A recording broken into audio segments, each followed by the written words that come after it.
sa babae, ha? Napaka. Ako. Bakit parang tuwan-tuwa pa kayo? Naaliw lang ako sa... Pero oy, mabait ha, mabait. Mabait ba ho yun ang babae? Kung ako, bubugbugin ko siya. Patay siya sa akin. Baka kainin mo yung sinabi mo. Ay, naisip ko na rin lang yung pagkain. Meron ba tayo? Nagugutom na ako, ihe. Sandali lang ho, Dad. Pagkain ko kayo, ho. Thank you, thank you. Lumayos pa, eh. Hoy! Musta nga pala yung mga problema mo sa mga nanliligaw sa'yo? Ay, naku, halos lahat nga ho. Matras na, Dad, eh. Si Baldo na lang nga natitirang may fighting spirit dyan kay Hilario. Alam mo, Iha, hindi naman sa nakikialam ako, no? O kaya yatang napakalaking papremyo niyan. Isipin mo, si Baldo pakakasalan mo. Magawa lamang tunay na Eh, lalaki. desperado ho ako, Dad, eh. Ganun ho ako desperado. Huwag niyo ho akong alalahanit. Alam ko ginagawa ko. Sige ho, una ho kayo. Ay, gwapo-gwapo talaga ni Gabby Concepcion. Type na type ko. Ako hindi ko type. Member ng asosasyon. Hoy, mama, hindi fake yun, ha? Ang lalaki yata at ang titigas. Ha? Paano mo nalaman, ha? Apat ang pelikula noon, ha? Tapos ang type ko si Tonton Gutierrez. Oy, mga tigil-tigilan nyo na nga yung kalandian nyo at baka pagtatagayin ko kayo dyan, ha? At ang sister ko naman mukhang brother, paminsan-minsan ay nagpuputok na naman ng butsi. Bubutsihin ko ang mukha mo dyan, eh. Hoy, at ikaw, Manny, at nandito ka pa, ang ginagawa mo dito? Umuwi ka na nga. At ikaw, Junior, paano ko napasama sa dalawang binabaing to? Eh, paano? Gagawin daw nila akong macho. Nag-suggest naman siya, manood kami ng Rambo, eh, wala kayong makita. Iba Hoy, pinanood hoy. namin. Hindi ikaw kinakausap ko, ha? Hoy, Junior, pakiiwi mo na nga itong bad influence sa... Palibasa, tomboy. Junior, halika na. Uwi na tayo. Bye, mama. Hoy, kumain ka. Ay, hindi na ho. Mag-beauty sleep na lang ako at baka mapanaginipan ko pa sa gabo. At baka masira itong bewang ko, di ba?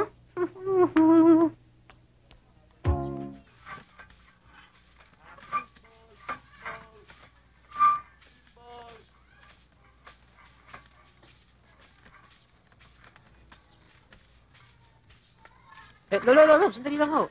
Gusto nyo na ba matuluyan? Ibebenta ko sana ito eh. Ako na lang magdadala nito para sa inyo. Kayo masyado kayo nagbububuhat eh. Bigat-bigat ito. Aray ko. Mabigat ho pala eh. Hindi ho, nawala ka lang ng buwelo, magaan yan. Sige, buhatin mo. Magaan ho.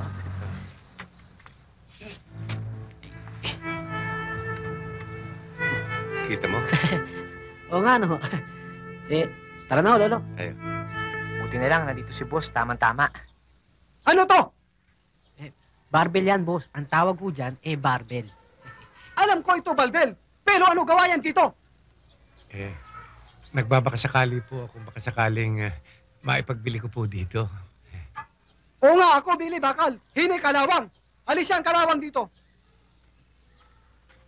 Paano kaya ito? Saan ko kaya dadalhin ito? Pasensya na kayo dun sa boss ko, Lolo, kasi medyo kaya yumaman yan dahil sa suga pa sa pera eh. Paano kaya ito? Kailangan ko pa naman ng Ito na ho, Lolo. Pasensya na kayo. Ito na ang nakakayanan ko eh. Ito na ho. Ikaw ang bibili? Hindi ho akong bibili. Maghanap na lang ho kayo ng mapagbebentahan. Yung hindi kasing kunat ng boss ko. Tsaka, regalo ko na lang sa inyo to. Amang naman. Ba't mo naman ako riregaluhan na hindi pa naman Pasko? Kunin mo na lang yung barbell. Lolo, ano naman hong gagawin ko dyan? Wala naman ho akong ambisyong maging Rambo eh. Ilan na lamang ang taong katulad mo natitira sa mundong ito. Karapat-dapat lamang na ikaw ay bigyan ng kakaibang biyaya ng kapangyarihan. Kapangyarihan? Ano ho yun? Pangalagaan mo ang barbell na yan. At darating ang araw na maintindihan mo ang ibig kong sabihin.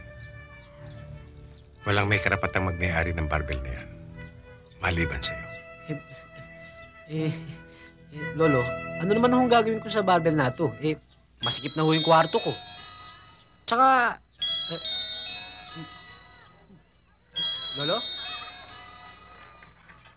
Lolo? Lolo?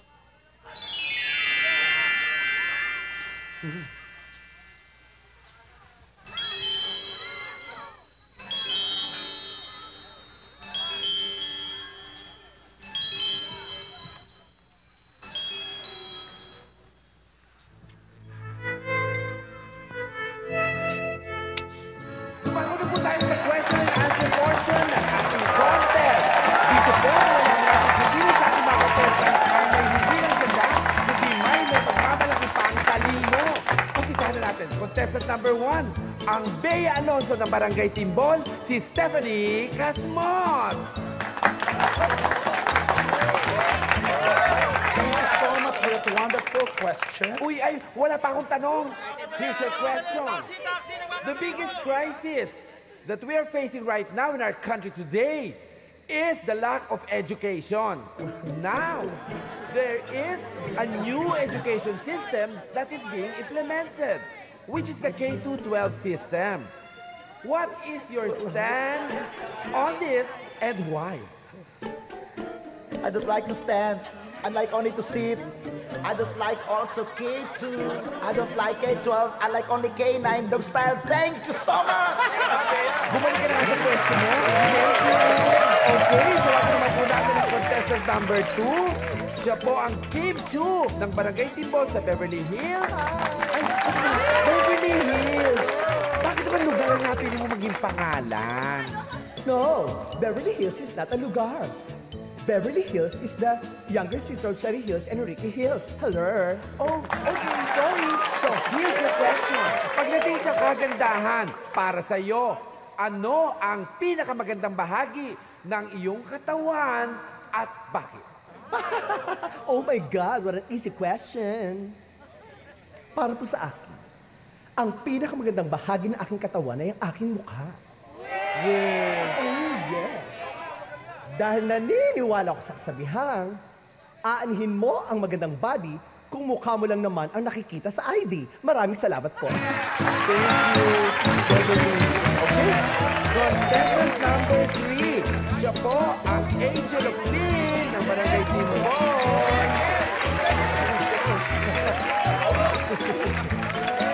I think I need an interpreter. Ay, naku, sorry. Wala kaming dalang oranggutan dito. Best friend ko yan! Okay, etong tanong mo. Kung ikaw ang mag-uwi ng corona ngayong gabi at mamamatay ka rin ngayong gabi, Kita nyo, best friend ko yan! anong gagawin mo sa corona? Kuya, galingan mo! I believe.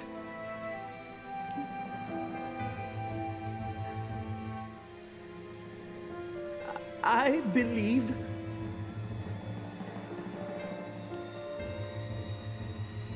I believe.